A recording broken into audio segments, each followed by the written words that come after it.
না খবর ইয়ে করতো না চোখটাইছি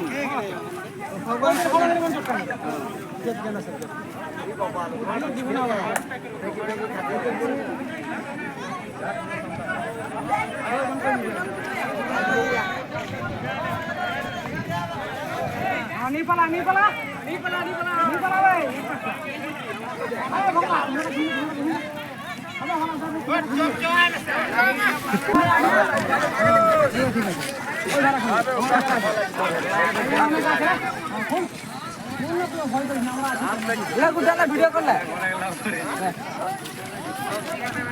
অত সামনে যেতে হবে না, অত সাহস ইয়া করতে হবে